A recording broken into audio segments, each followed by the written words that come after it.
Hey, this is Kieran, Coach's Corner Chats, and joining me is Shannon Neely. Shannon, where are you at and what are you up to? I am the head women's soccer coach at Queen's University of Charlotte, and I am in my second season leading this program. What's it been like to take over that program? Like, what was the first year like, and what maybe are some differences now that you're in that second year? Yeah, it's been a whirlwind in a great way. I think anybody who's taken over a program knows that you kind of have your thoughts of what it's going to be, and then it's never really that. There's always things that surprise you. There's always things that come up that you couldn't have anticipated for good and for bad. My experience was one that was really particularly unique because I took the job in January, and in May, our school department made the decision to transition from Division 2 to Division 1. So very quickly, well, I spent the first day or two afterwards calling everybody in a 4-mile driving radius to build a new schedule out for the fall. But things changed very quickly. So it was a really new and unique experience because everybody around me, in terms of my department, my peers, and even my student athletes, were all in the same boat. We were all first years. All of a sudden, it wasn't just me. So it was a really unique year for the entire department, the entire school, in a great way. A wonderful challenge for our staff and our players. And then going into year two, it's been a lot of fun because we kind of have our bearings. No more excuses in regards to like, hey, we've been here before. Now we got to go. So it's been a great and unexpected to a point, but a wonderful experience so far. When you look back, what were some of the learning curves that occurred in that first season? Yeah, for me personally, I think a huge piece of my puzzle was learning how to best manage my staff and how to better delegate because it was something that was brand new for me. I mean, I was the director of a club for a couple years and has been a head coach in different areas of soccer, but never in the collegiate game. And it is something particularly different. In my role in the collegiate game, it was always, okay, give me a task. How am I going to knock it out of the park? What can I do to overwork to make it the best I can for my student athletes, for the head coach that I was supporting their vision of, and let's just work until it can be whatever it can be. And as a head coach, you kind of can't do that all the time. You have to find ways to, one, trust your staff, empower them, and give them tasks so that you can leverage everything that you can at your disposal, as opposed to feeling responsible, feeling like you're the only one that can do it the right way, and really learning those things on top of kind of having this new D1 space that the school was managing, was the biggest thing for me personally. I think for the team, the biggest steps that we saw were just trusting that we belonged and Mhm. that we had good soccer. We were very competitive right away. Outside of one game that got away from us, we were in it with everybody that we faced. And really just kind of owning that confidence of we belong here, we deserve to be here, and we can be competitive was that first big step in the transition for our program. What was it like when you come in and the university says we're making this move? Has that been one where you felt supported throughout the experience? Absolutely. It was something during, I didn't know about it when I applied. I've always known Queens as an excellent Division 2 school and academic institution in a really great city. So when the job opportunity came up, I jumped at it wholeheartedly, and luckily had the support of my husband, because we were in New York at the time. So it wasn't just a simple down the road. So kind of went after it. And during the interview process, they let me know that they were on the back end of kind of evaluating if this was a step that the school was going to take.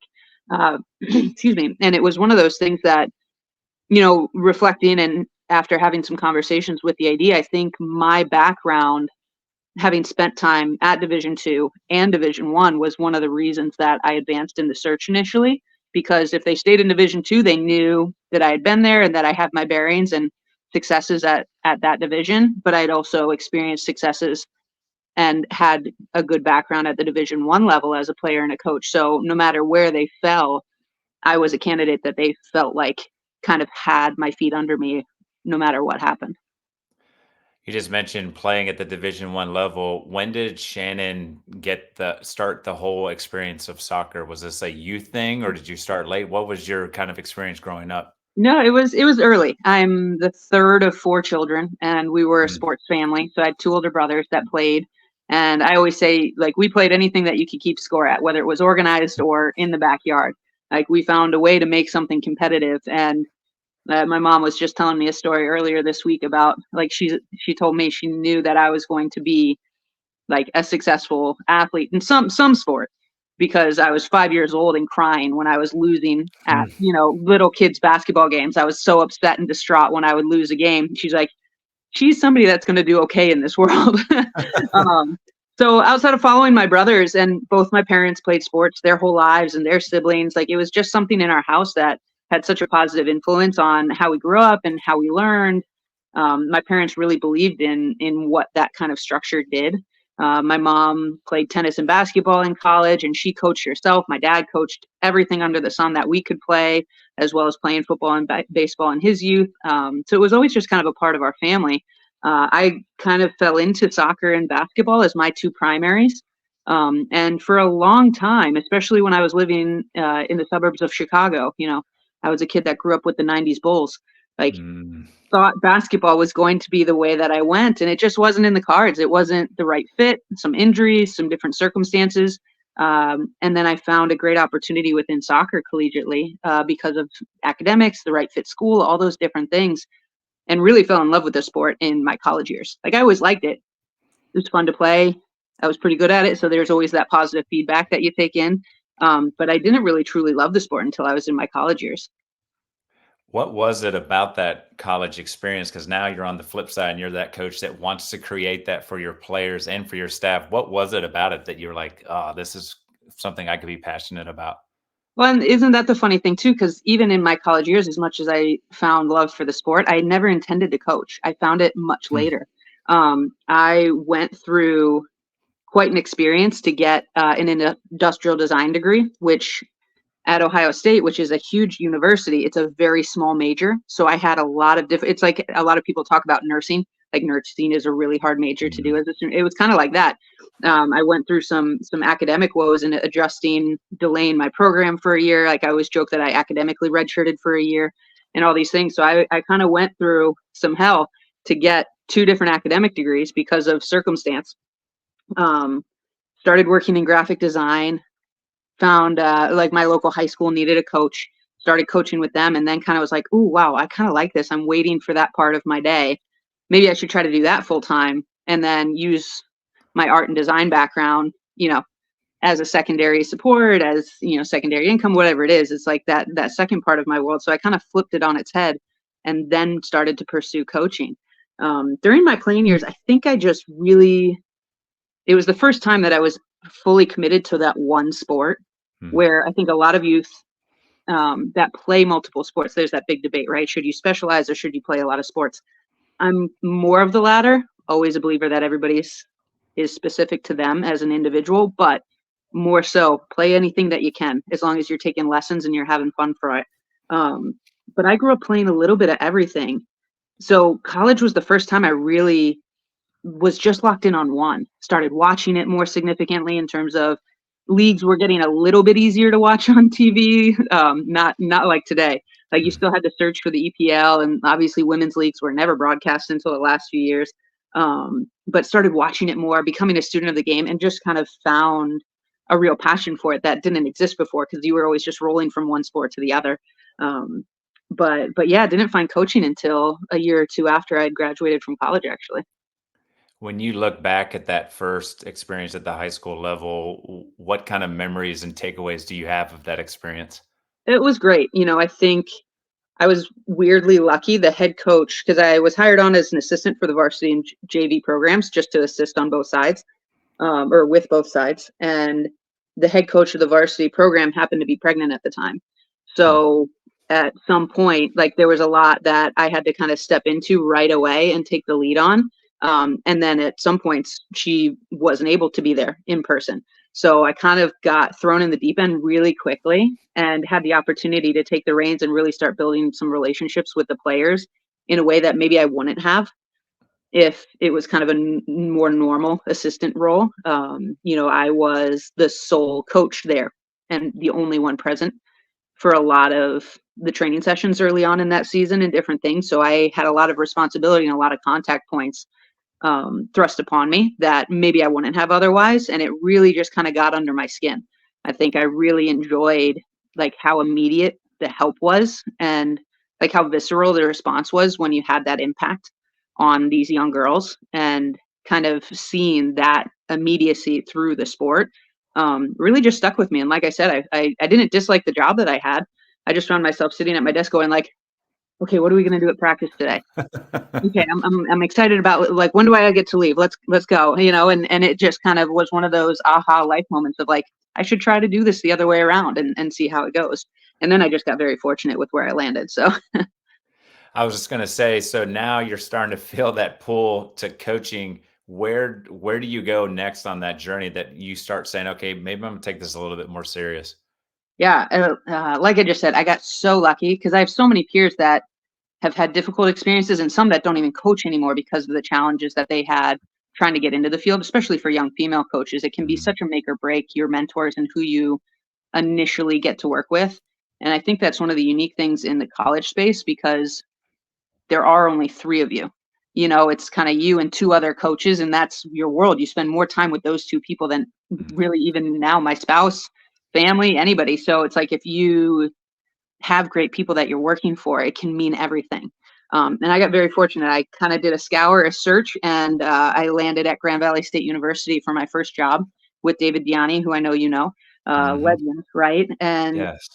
it was just an extraordinary experience. He and Erica Demers were there and had been there for a couple years and had done such a good job laying this groundwork and this foundation. And I came in, and the thing that still impresses me when I think back about that first year in particular is they had done so much work and they'd built up so much of this program. But as soon as I was there, Dave gave me this great autonomy over the goalkeepers, but also some other areas of the program where he gave me this trust that in a way I probably hadn't earned yet, but he gave me the opportunity to just say, "Hey, here's this, go for it."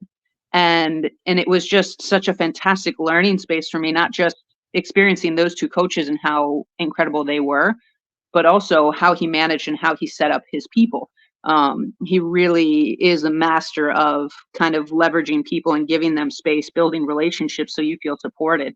And then Erica, in her own right, is so diligent and so excellent at what she does. Like, it's not surprising that they've both ended up where they are and they continue to do incredible things. It was just such a masterclass on the ground floor of getting to be around these, like, just two incredible coaches. And now I get to call them peers and friends. But I was so lucky in that first job that that's where I ended up. The one thing that I loved about that when you talked about both of them, it wasn't that their sessions were amazing or their tactics. It was so much about the work, the relationships, the almost like you talked about having to figure out how to delegate and not try to do it all as a head coach. How important is that stuff? I think people get so focused on what happens between the lines. How important is all that other stuff, as people would call it, culture and et cetera? Yeah, it's everything. I mean, especially in the college game, you spend some good time planning, working through tactics and watching film, but so much of your work is off field.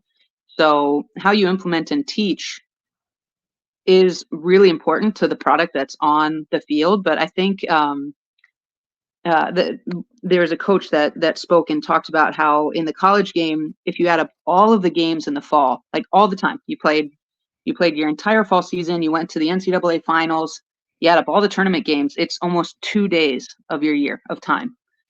And if that's how you judge and like the only thing that you're focused on, like what a sad experience that 2 days of your world is like everything.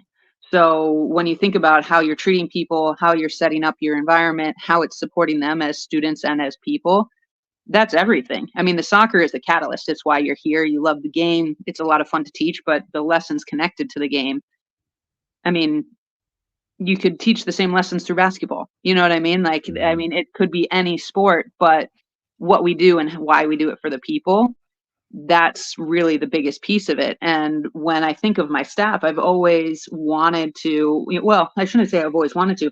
Once I got to a point where I wanted to be a head coach and run my own program, it was always a point of focus for me that I tried to set up a system that was as supportive for my assistants as it was for my players in terms of my focus and how I went about my work, because I want them to, quite frankly, be treated so well and love their job that they don't want to leave, but they have every opportunity in the Mhm. world to move on and do something different if they want to. And I'm really lucky right now. I have two young women working for me.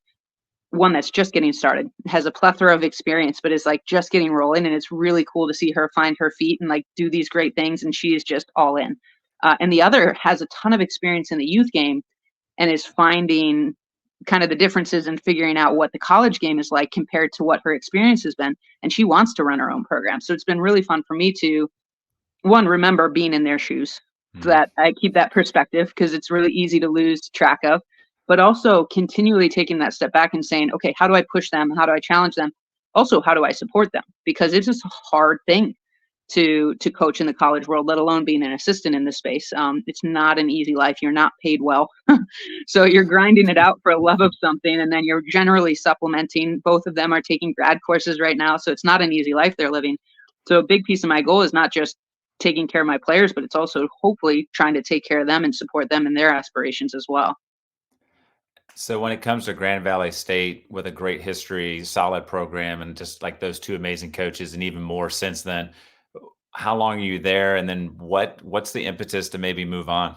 Yeah, I was there for 3 seasons. It was fantastic. So we won.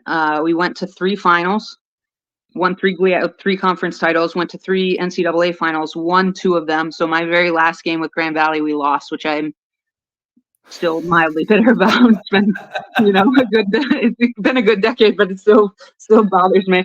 Um, but no, it was excellent. I mean, the on-field success is something truly unique and special. There's something that I'll always be proud of for winning those titles. And they were the first two in a program that has, I mean, they might be close to double digits now. I don't know if they've hit 10 yet, but they're getting there. So I'm really proud of that. I actually, when the opportunity came, I started getting some calls and some looks to maybe take another job and getting considered. And I turned a couple things down. And then a friend of mine called and said, hey, there's a new coach at Northwestern. I think you would do really well with him. I think he's a good person. You would suit each other well in terms of personality and style. And it's back in the Big Ten. I grew up in the suburbs outside of Chicago, so there were kind of all these different things. And then again, the stars just aligned and interviewed, got the offer, and moved out. And even in the moment, it was still really hard to leave because you make these connections. It was the first time Mhm. I'd been with a team and then left a team, which is a really hard thing to do. Um, but I remember Dave Diani looking at me and saying, if you don't take this job because you're worried about leaving the current team, you're an idiot. And and I just kind of laughed at him. I was like, I know it's so hard. He's like, that's good. I want it to be hard to leave, but you need to go. And thank God I had somebody so supportive in my corner, right? Because I Mhm. went and Coach Moynihan, who's still the coach at Northwestern, was the coach that I joined. He and David Nikolic had just moved from Wisconsin, Milwaukee to take over the program there. I knew them through reputation, but had never met them before the interview process. And again, I just, I'm filled with gratitude always when I think about my coaching journey because I've learned so much from everybody that I've worked with. But there have been some particular ones that have just absolutely, I can't say enough about how they supported me and how they've influenced me in terms of who I am and why I've stayed in the profession, how I do my profession, and the passion that I have for it. And my friend was absolutely right. Like Coach Moynihan and I really hit it off. Like he's such a student in terms of a perpetual learner and being like a true advocate for that growth mindset of just like always being hungry and trying to find new things and implement. And how are you making yourself better constantly? You're not just asking other people to be better, but how are you continually trying to be better? And that just suited me so well, not just for the time of my career and where I was as a professional, but just me in general. It was so fun to work and be a part of that staff. And at that school at that time, we took over in an off season where the team was kind of in a really difficult place. They hadn't won a lot. The culture was a little difficult.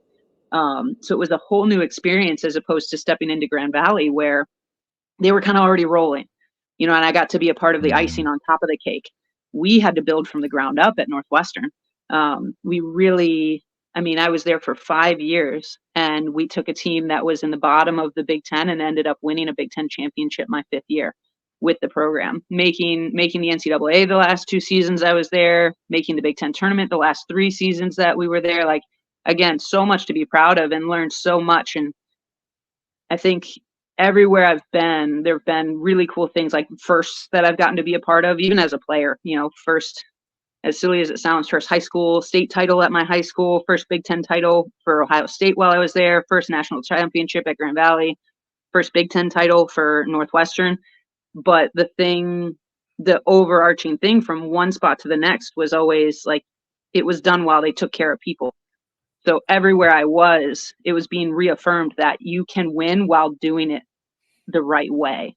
And that will always exist in me. Like I will, you know, make things harder for myself on field if it means taking care of the people first. And that has happened already in the first 2 years here at Queens. Like there have been some difficult decisions as a head coach where you're like, wow, this is going to make things harder this weekend because I can't put that kid on the field. I can't dress her. She, for whatever reason, in terms of holding lines, standards, and expectations, but it's the right thing to do to help that individual, to help your team culture, the space that you want to build. And like I said, I've just been really lucky that everywhere I've been has kind of perpetuated that idea and supported these overarching themes of what I think you should be doing in that space if you're responsible for the people that you're taking care of. So I was at Northwestern for 5 years, and it was fantastic. And again, extraordinarily hard to leave. But as one does, as you get older, you get married, things happen, life right outside of the coaching world. So I actually met my husband while we were both working at Northwestern. He's a coach as well, American football. I know. So he took a job out at Stony Brook while I was still at Northwestern. So we did 3 years at Northwestern and Stony Brook, one dating, one engaged, and one married. So it finally got to a breaking point of like, wow, there's so much of my life that I love, but I'm not happy because we were living apart. So I pulled up roots and moved to New York without a job. And it was terrifying because, I was a Midwest kid. A lot of my coaching tree, as much as it expands across the whole country, is still rooted in the Midwest, and just moved out to New York. And we were on Long Island I was there for 5 years. 3 of those years were with Fordham in the Bronx in the A10, which was great. It was really cool to kind of get to know that conference and again, build the coaching tree and the experience with that new kind of base. And then while working with Fordham, I also started working at Long Island Soccer Club, which is in the new Girls Academy. They're not new anymore, but at the time we were new. We were in the DA for a year that I was there, and then I took over as the girls director and the head coach of some of our academy teams, and that was my job for 2 years before getting the job at Queens, and it was incredible. And it's always fun to think back because it feels like a season and 2 decades all at the same time, even talking through it. But it's been an incredible ride so far.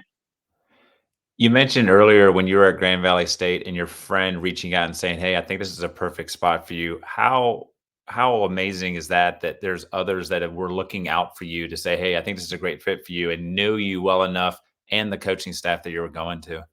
It's everything. I mean, we talk so much about the people and how much taking care of the people and building the relationships within our own team, within our own staff, but even within our peers. I think that's so much of what we do. I think about, Coach Diani, Coach Demers. I mean, I can go across the entire country. Heck, I can go through your catalog of coaches that you've talked through on your podcast and name off Mary Whistler, Marguerite, like all these people that I've been so lucky to interact with, coach with either at camps or work on staffs with. Actually, the job at Queens came from a mentor. It actually came from, the job didn't come from this, but I kind of knew about Queens in Charlotte because literally within a month of me moving to New York, I had a call from an AD, an associate athletic director at a school that I had interviewed for and I didn't get the job at. And she sent me a message. She's like, "Hey, Queens University of Charlotte's about to be looking for a women's soccer head coach. You should apply. I know the AD. It's the right spot. Like you would get on with the AD. You love the school, great facilities, like just a hidden gem, right? With your experience, like this whole thing, right?" And I was like, I literally just moved to New York. I cannot move to Charlotte right now. But it put the school on my radar. And then again, 5 years later, when the job kind of popped open again, I was like, oh yeah, I want to take a swing at it. And she was spot on. Like the AD is extraordinary. Sherry Swarthout is just a rock star. She's incredible. She was with the school before. She was promoted internally and is just a huge reason why I said yes to the job on top of all the other things that my mentor was right about.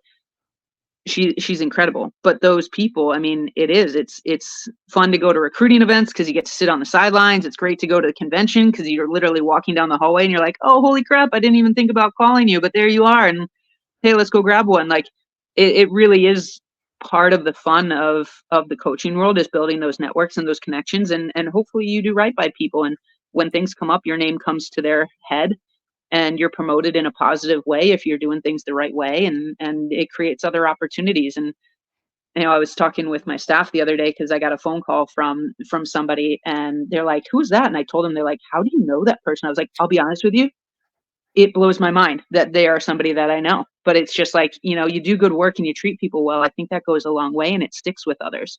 So it's kind of how I've always tried to go about things. You work hard, you be kind, and things generally work out. Not saying things are always easy, but for the most part, you can feel proud about what you're doing. When you look back at the experience of like high school and now like you were working with the GA and at the college level, are there differences? Are there more similarities than we think? Like, what's it like to deal with like teenage girls versus like young women? Yeah. I think both, right? Like you said it, like there are differences that you would expect and then others that you wouldn't. At the end of the day, you're still, if you boil it down, trying to help individuals. And if you keep it that simple, there's a lot of similarities because a lot of the difficulties that you face are going to be similar. There's heartbreak, there's difficulty within family tragedies and struggles that people go through, helping a high school kid is, deal with a grandparent's death is the same as when it happens in your college years, and those type of life things that you're really helping guide them through and supporting them. I think the biggest thing that has always pulled me back to the college game, and I think is a huge difference that I've experienced, is the amount of contact point that you have in the college space compared to high school and youth. Like if you're a youth coach, even at an academy level, and you're seeing them 3, 4, 5 times a week, depending on the time of year and depending on how your program is set up, I mean, you're only getting them for 10, 12 hours a day or a week. Mhm. Um, and that is really just not that much in the grand scheme of their life and your influence and role. And that's not a negative, it's just math. Where when you're a collegiate coach, even if you're in the thickest part of your season, you're only allowed to schedule 20 hours, you're still also having meals with them. They're popping into your office, you're having conversations about their academics. Like it's much more than 20 hours. So while it's still only a day or so of your week, I always tell the parents, like, I'm the boots on the ground. Like you will always be their parent. You should always be the most important person and adult figure in their life. But I'm the one that's here. And if there's a way I can help you, I want to, because that's my job, is to help your daughter advance and grow while she's here for 4 years. And I'm the one that's physically in the space with her. That's the biggest difference. And I really love that impact that you can have, and the support system and the stability that you can provide to a young woman, especially now. I mean, you talk to any coach at any level, and the mental health issues and management that we're trying to help these young people through, especially post COVID, and the experience that the high schoolers that were in COVID and they're now in the college space are still managing and trying to work through. It's incredible the impact that we really get to have with these young people, and the trust, quite frankly, that the families give to us to have that type of influence is nothing small. The one thing that I was wondering about is you talked about you being a coach and your husband being a coach. What is life, especially football and soccer in the fall? What is life like for, for you all? um, a great question. I don't know if I have a good answer for it, and we're 7 years into this married life thing with it. It's never the same. 1 year to the next is always different. Like I said, we did a year married while I was in Chicago. So it was, the distance thing, but we were still just us. Then I moved to New York and we kind of did it, but we were still, it's always busy. Even if you're living in the same place, you're still, you know, passing each other in the mornings if you're lucky. Maybe you catch dinner on Thursday because it's their short day. If we don't have a game, if we're not traveling, like they just have 1 day games, but we're off for, a full 5 days when we're on the road. It's always busy. And he and I have kids now. So that is a whole different thing. We have a 3-year-old and literally a 2-week old. I'm sitting in her nursery right now while she's asleep upstairs. So, there's never one season that's like, oh yeah, this is how you do it and this is the right way to go about it. I think it's one of the reasons we've both continued in the field and have longevity in the field, because we're both 10 years in now, which for coaches is an eternity. Most people don't like make this full of a career of it. But we're really, I think, good at, taking the ups and downs, taking things in stride, trying to manage it as it comes, which is not always easy, especially for my husband, because he's like the planner and the stressor between the two of us. So he can get ahead of himself, where I'm just like, we don't even know that yet. Like, let's, and then I have my other side of things where I spiral out and he helps me. Like, we have a good balance of things. And sometimes, times are harder than others. Like right now he's in the middle of season, so he's struggling because, he doesn't get to come home and see our little one, especially our newborn, as much. And for me, I'm the one here managing the newborn and the 3-year-old. So it's like the stressor for me, but it's just like the lessons you learn as a student athlete. And then even as a coach, it's like, and her name is escaping me right now, but the Duke basketball coach, women's basketball coach, has a great line about learning how to handle hard better. Like, things don't get easier. You just learn how to handle hard better. And I absolutely love that, because I think it's a great acknowledgement of, like, life isn't easy. Things aren't easy. You just have to decide how you're going to go about it. And he and I have always kind of struck a good balance of like, okay, how are we going to go about this one this time? Because it's not going to be the same next time around. And sometimes we're more successful than others, but so far so good.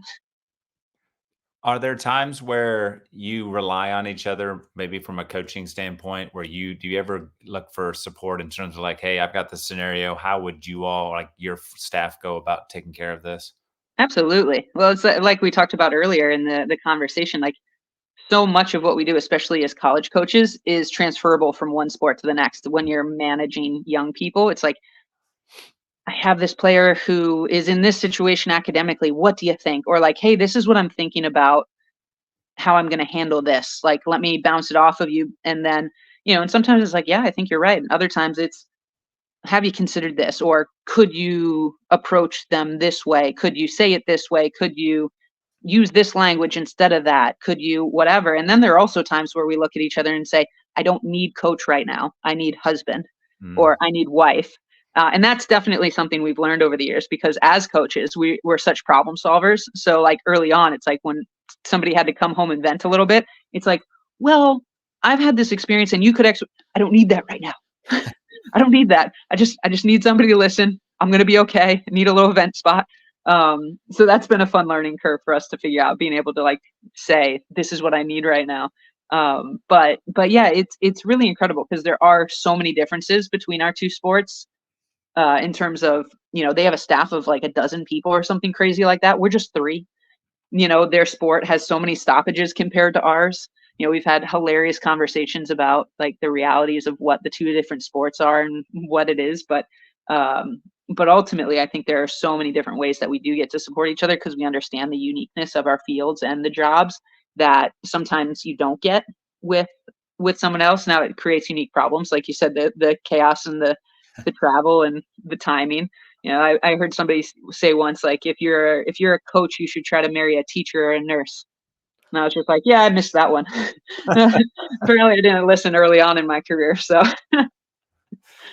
The one thing too is the ability to, you talked about early on when you had the industrial kind of job or the artsy job and coaching, and you find yourself thinking about coaching.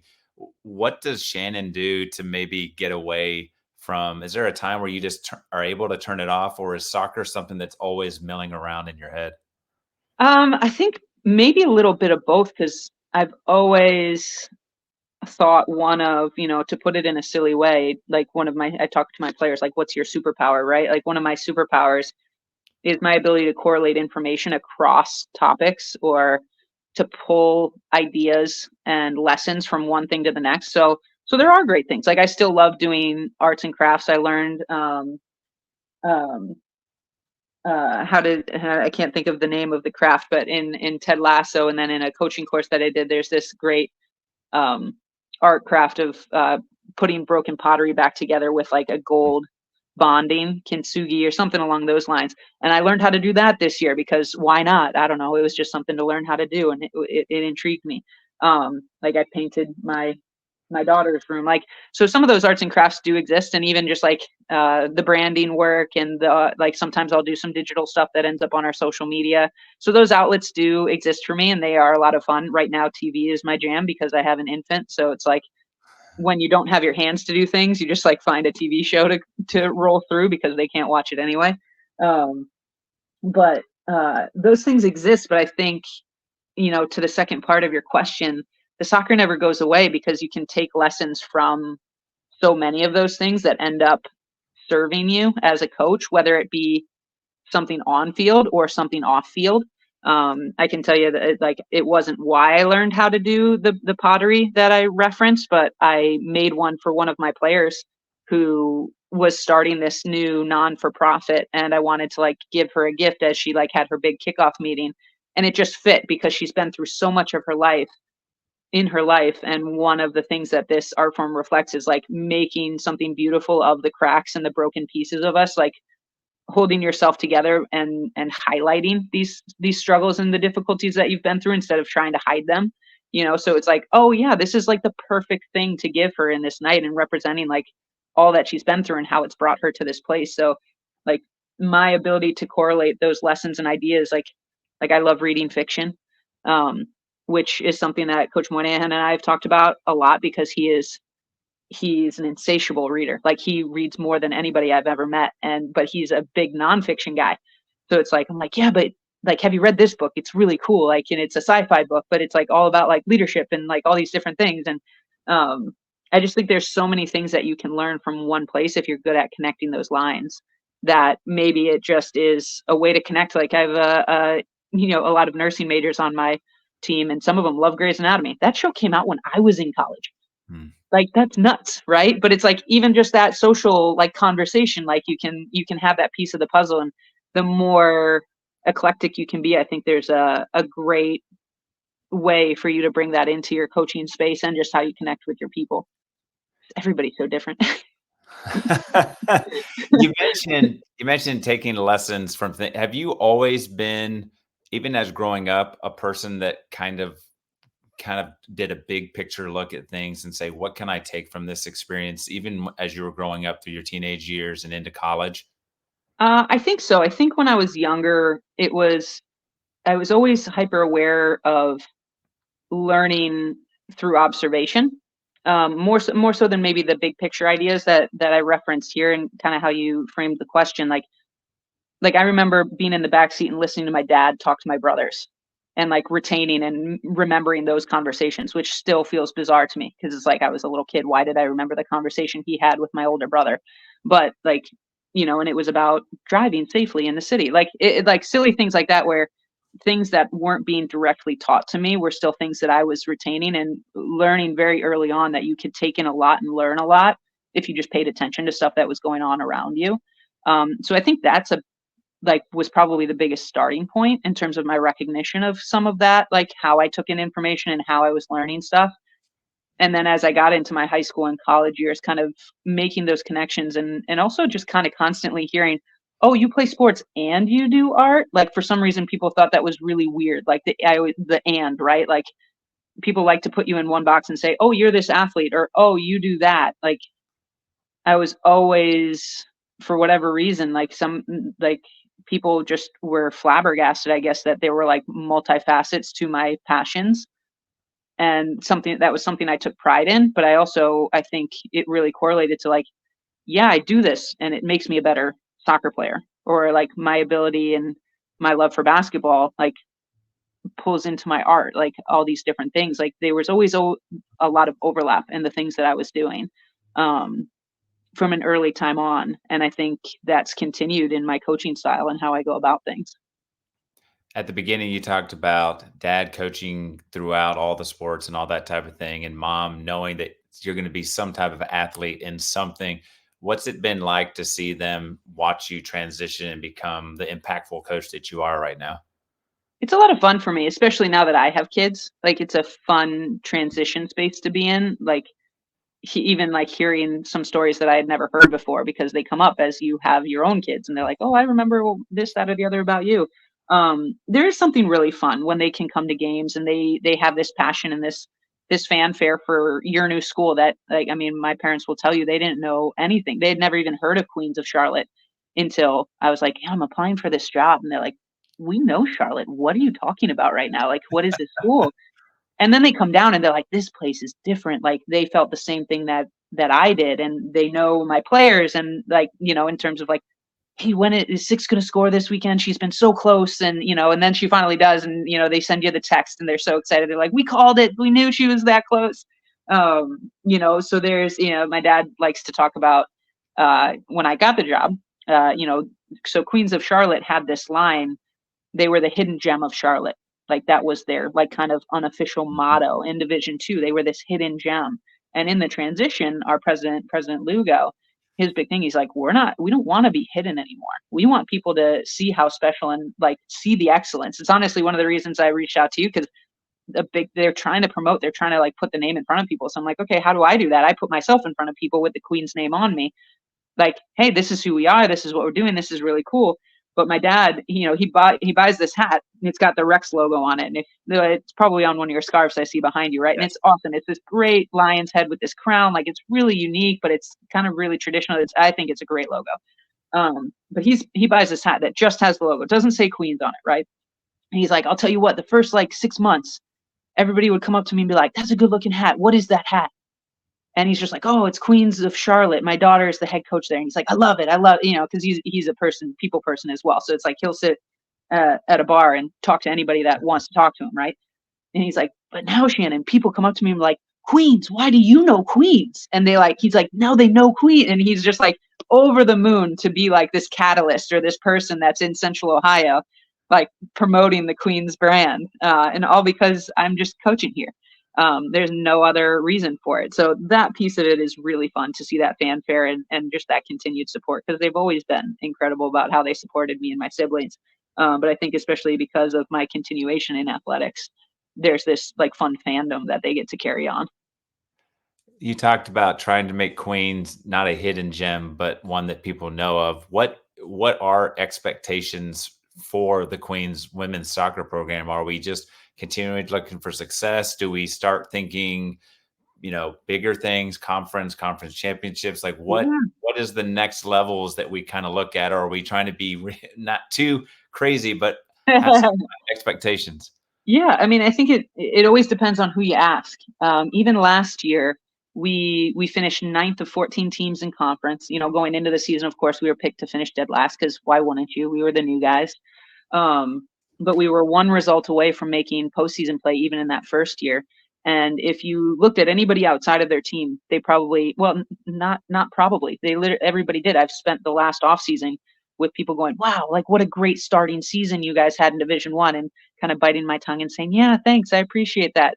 Because everybody inside the team and our staff is like, "We weren't there. Like Mhm. there's still so much. Like we were like not upset. We're very proud of what we accomplished, but we knew that we could have done more. And there's an unrest and a chip on our shoulder of like this isn't good enough. Like we're already setting expectations on ourselves that are much higher than what we achieved last year. So there's a lot of people even in the Queens community, but especially outside of it, they're like, wow, what a great first year you did. Like, look at all these things you did.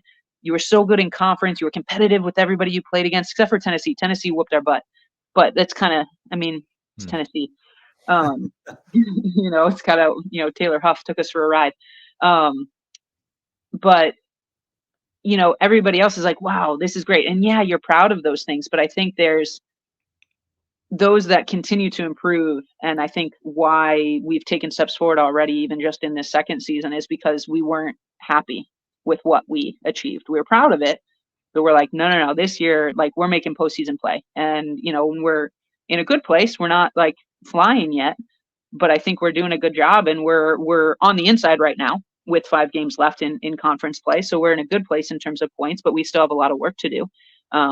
Again, just like any team, we've had some ups and downs. We've had some injuries that we've had to manage and some difficulties with certain things, but those are all normal. So it's not about like where we are. It's just we're like everybody else now. So my expectation is, I came into this season with an on-field goal of making postseason play because I think it's absolutely obtainable for us. And quite frankly, I think as we continue on, we should be competitive every year. with the top of our division because Queens has everything to offer. We are an incredible academic school.